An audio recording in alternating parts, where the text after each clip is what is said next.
추첨에 탈락해서 꿈을 포기해야 했던 그 시절이 끝났습니다. 매년 50만 명이 넘는 외국인들이 단 8만 5천 개의 H-1B 비자를 놓고 치열한 경쟁을 벌이고 있습니다. 그런데 지금까지 모든 것을 운에 맡겨야 했던 추첨제가 완전히 바뀝니다. 트럼프 행정부가 발표한 새로운 H-1B 제도는 게임의 룰을 완전히 뒤바꿀 예정입니다. 더 이상 운이 아닌 연봉과 실력으로 승부하는 시대가 열리고 있는 것입니다. 과연 이 변화가 미국에서 꿈을 키우는 한국 유학생들과 교포 자녀들에게는 어떤 의미일까요? 그리고 우리는 어떻게 준비해야 할까요? 오늘 이 모든 것을 상세히 분석해 보겠습니다. 먼저 H-1B 비자가 왜 이렇게 중요한지부터 살펴보겠습니다. H-1B 비자는 미국에서 일하고자 하는 외국인 전문 인력들에게는 말 그대로 생존권과 같습니다. 이 비자 없이는 미국에서 합법적으로 일할 수 없기 때문입니다. 현재 시스템을 보면 매년 8만 5천 개의 비자가 발급됩니다. 이 중 6만 5천 개는 학사 학위 소지자를 위한 일반 할당량이고 2만 개는 미국 내 대학원 이상 학위 소지자를 위한 추가 할당량입니다. 그런데 문제는 신청자 수입니다. 매년 50만 명이 넘는 사람들이 이 비자를 신청합니다. 경쟁률이 거의 6대 1을 넘나드는 상황입니다. 한국 유학생의 실제 경험을 들어보면 이런 말을 합니다. 공학을 전공해서 스템 OPT 3년을 받고 일을 하고 있었는데요. 작년에 H-1B 비자를 신청했다가 추첨에서 떨어져서 정말 불안했었습니다. 다행히 마지막 3년 차인 올해 당첨되어서 계속 미국에서 회사를 다닐 수 있게 됐어요. 그렇지 않았다면 회사를 그만두고 한국으로 돌아가거나 캐나다로 가야 하는 상황이었습니다. 이처럼 H-1B 추첨 결과에 따라 개인의 인생이 완전히 바뀌는 상황이 벌어지고 있는 것이 현실입니다. 기존 추첨제의 문제점, 지금까지의 H-1B 선발 방식은 완전한 무작위 추첨이었습니다. 하버드 MBA를 나온 사람이나 커뮤니티 칼리지를 졸업한 사람이나 똑같은 확률로 선발되는 시스템이었죠. 이 시스템의 문제점들을 살펴보면 첫째, 실력과 무관한 선발 연봉이 20만 달러인 소프트웨어 엔지니어나 연봉이 6만 달러인 직종이나 동일한 확률로 선발되었습니다. 미국이 진정으로 필요로 하는 고급 인력을 우선적으로 확보하지 못하는 구조였던 것입니다. 둘째, 기업의 예측 불가능성. 기업 입장에서는 우수한 인재를 채용해도 비자를 받을 수 있을지 알 수 없어 장기적인 인력 계획을 세우기 어려웠습니다. 셋째, 개인의 커리어 불안정성. 아무리 뛰어난 실력을 갖추고 있어도 운이 나쁘면 미국을 떠나야 하는 상황이 발생했습니다. 넷째, 비자 브로커와 컨설팅 회사들의 악용. 일부 컨설팅 회사들이 대량으로 H-1B 신청서를 제출하여 진정한 전문 인력들의 기회를 박탈하는 경우도 있었습니다. 트럼프 행정부의 새로운 H-1B 제도. 이제 트럼프 행정부가 도입하려는 새로운 H-1B 제도를 자세히 살펴보겠습니다. 핵심 변화는 추첨제에서 가중치 기반 선발로. 새로운 시스템은 다음과 같은 객관적 기준들을 바탕으로 점수를 매겨 높은 점수 순으로 선발하는 방식입니다. 첫 번째로 연봉 수준. 동일 직종, 동일 지역 내에서 상위 연봉을 받는 지원자에게 더 높은 점수 부여. 시장 평균보다 높은 연봉을 제시하는 고용주의 지원자 우대. 두 번째로 고용주의 규모와 안정성. 대기업이나 안정적인 기업의 지원자에게 가산점. 스타트업이나 초규모 기업은 상대적으로 불리할 가능성. 세 번째로 학력 수준. 고등 교육 수준이 높을수록 유리. 미국 내 대학원 졸업자에게 추가 가산점. 네 번째로 전공 분야. 스템 분야 전공자들이 우대받을 가능성.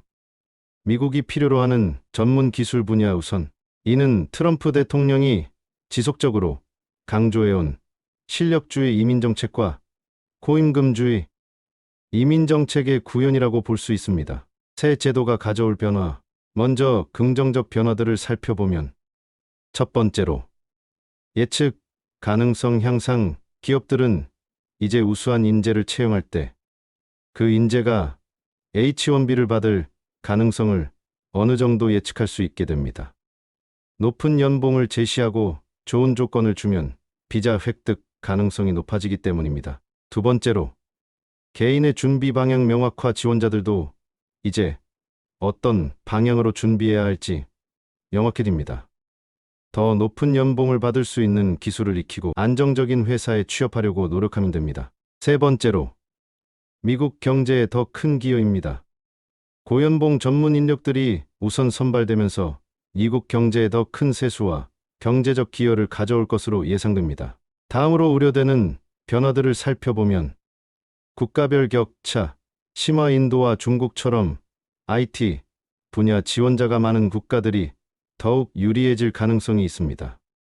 이들 국가 출신 지원자들은 이미 스템 분야에 많이 진출해 있고 높은 연봉을 받는 경우가 많기 때문입니다. 다음으로 전공별 격차 이공계. 특히 컴퓨터 사이언스나 엔지니어링 전공자들이 압도적으로 유리해질 것으로 예상됩니다.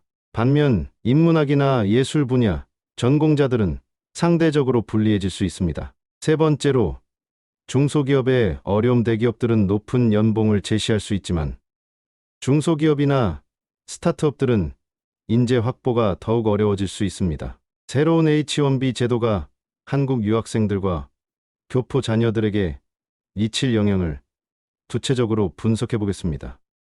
대기업 취업자들에게는 기회. 현대, 삼성, LG 등 한국 대기업의 미국 법인이나 구글, 애플, 마이크로소프트 같은 미국 대기업에 취업한 경우라면 오히려 기회가 될 수 있습니다. 이들 회사는 충분히 높은 연봉을 제시할 수 있고 회사의 안정성도 높기 때문입니다. 실제로 실리콘밸리의 한국계 소프트웨어 엔지니어들은 연봉이 15만 달러에서 20만 달러를 넘나드는 경우가 많아 새로운 시스템에서는 오히려 더 유리한 위치에 설 수 있습니다. 반면 작은 규모의 한인 기업이나 로컬 중소기업에 취업한 경우는 상황이 어려워질 수 있습니다. 이들 기업은 대기업 수준의 연봉을 제시하기 어렵고 회사 규모나 안정성 면에서도 불리할 수 있기 때문입니다. 특히 한인타운의 소규모 비즈니스나 전문직 회계, 법무, 마케팅 등에 종사하는 경우 H-1B 획득이 더욱 어려워질 가능성이 높습니다. 전공별 영향을 보겠습니다. 유리한 전공들: 컴퓨터 사이언스, 데이터 사이언스, 인공지능, 머신러닝, 엔지니어링, 전자, 기계, 화학 등 의료 바이오 관련 분야, 금융공학. 반면 불리해질 수 있는 전공들은 인문, 예술, 디자인, 언론, 미디어, 일반 비즈니스. 다음은 지역별 영향과 전략에 대해 알아보겠습니다. 실리콘밸리, 시애틀 지역은 이미 높은 연봉 수준이 형성되어 있어 한국계 지원자들에게도 상대적으로 유리할 것으로 예상됩니다. 다만 경쟁이 더욱 치열해질 수 있습니다.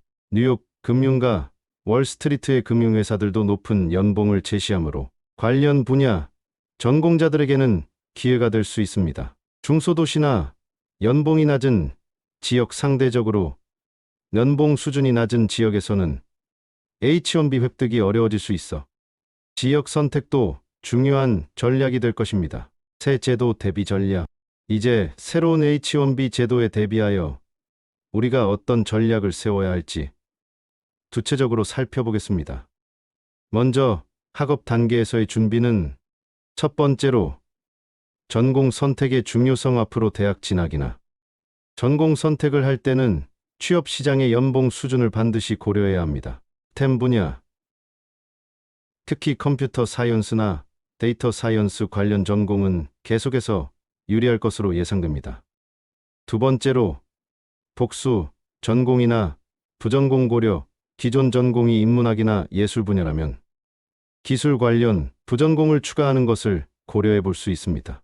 예를 들어 디자인 전공자가 UX, UI 디자인이나 프로그래밍을 추가로 배우는 식입니다. 세 번째로 대학원 진학 고려. 이국 내 대학원 졸업자에게는 추가 가산점이 있을 가능성이 높으므로 학사, 학위만으로는 경쟁력이 부족하다고 판단되면 대학원 진학을 고려해 볼 수 있습니다. 취업 준비 단계에서의 전략. 첫 번째로 타겟 기업 리스트 작성. 높은 연봉을 제시할 수 있는 기업들의 리스트를 작성하고 이들 기업에 집중적으로 지원하는 전략이 필요합니다. 테크 기업은 구글, 애플, 마이크로소프트, 아마존, 메타 등, 금융회사는 골드만삭스, JP모건, 모건 스탠리 등, 컨설팅은 맥킨시, BCG, 베인 등, 한국 대기업 미국 법인은 삼성, 현대, LG 등. 두 번째로 연봉 협상, 능력 향상. 이제는 연봉 협상이 H1B 성공에 직접적인 영향을 미치므로 연봉 협상 기술을 익히는 것이 중요합니다. 세 번째로 네트워킹 강화. 같은 분야에서 성공한 선배들과의 네트워킹을 통해 기회를 확대하고 업계 정보를 얻는 것이 중요합니다. 기존 직장인들의 대응 전략. 첫 번째로 스킬 업그레이드. 현재 직장에서 더 높은 연봉을 받을 수 있도록 전문 기술을 향상시키는 것이 중요합니다. 온라인 강의, 자격증 취득, 프로젝트 경험 등을 통해 시장 가치를 높여야 합니다. 두 번째로 이직 준비. 현재 회사에서 만족할 만한 연봉을 받기 어렵다면 더 나은 조건을 제시하는 회사로의 이직을 고려해야 합니다. 세 번째로 회사와의 협상. 현재 고용주와 H1B 신청을 앞두고 연봉 인상에 대해 협상하는 것도 하나의 방법입니다. 업계별 상세 분석. IT와 테크 업계가 가장 유리한 분야 중 하나입니다.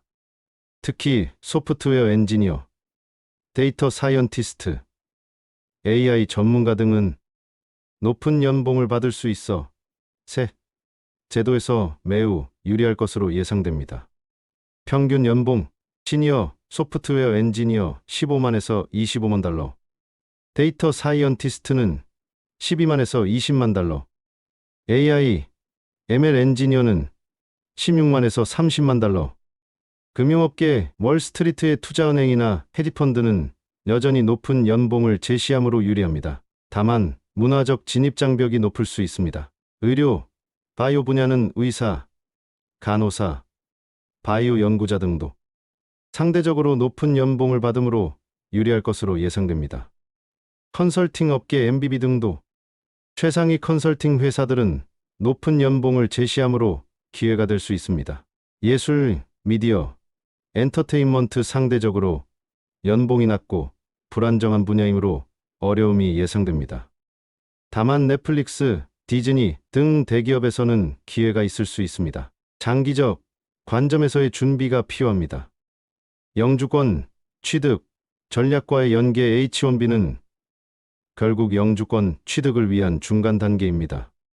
새로운 H1B 제도하에서 선발된다면 고연봉 전문직에 종사할 가능성이 높아 EB1이나 EB2 카테고리에서도 유리할 수 있습니다. 커리어 패스 설계를 단순히 H1B 획득만을 목표로 하지 말고 장기적인 커리어 발전을 고려한 전략이 필요합니다. 미국에서 성공적인 커리어를 쌓기 위해서는 지속적인 전문성 개발이 필수입니다. 한국과의 연결고리 유지. 한국 기업들의 미국 진출이 계속되고 있으므로 한국어 능력과 한국 문화에 대한 이해를 바탕으로 한 차별화 전략도 고려해 볼 수 있습니다. H1B 제도의 대변혁이 코앞에 다가왔습니다. 이 변화는 분명히 도전이지만 동시에 준비된 사람들에게는 더 큰 기회가 될 수도 있습니다. 핵심은 변화에 적응하는 것입니다. 더 이상 운에 의존할 수 없다면 실력으로 승부해야 합니다. 높은 연봉을 받을 수 있는 전문성을 기르고 안정적인 회사에서 일할 수 있는 경쟁력을 갖추는 것이 무엇보다 중요합니다. 특히 현재 고등학생이나 대학생이라면 이 변화를 기회로 삼아 더 전략적으로 진로를 설계해야 합니다. 앞으로는 전공 선택부터 취업 준비까지 모든 것이 더욱 치밀하게 계획되어야 할 것입니다. 이미 직장에 다니고 있는 분들도 마찬가지입니다. 현재 위치에서 만족하지 말고 지속적으로 자신의 시장 가치를 높이려는 노력이 필요합니다. 변화는 이미 시작되었습니다. 우리도 그 변화에 맞춰 준비해야 할 때입니다. 미국에서의 꿈을 포기하지 마세요. 대신 더 똑똑하게, 더 전략적으로 준비하세요. 새로운 H1B 제도는 분명 도전이지만 충분히 극복할 수 있는 도전입니다. 여러분의 사연과 제보를 받고 있습니다. 댓글로 여러분의 의견을 자유롭게 남겨주세요. 구독과 좋아요는 채널 운영에 큰 힘이 됩니다.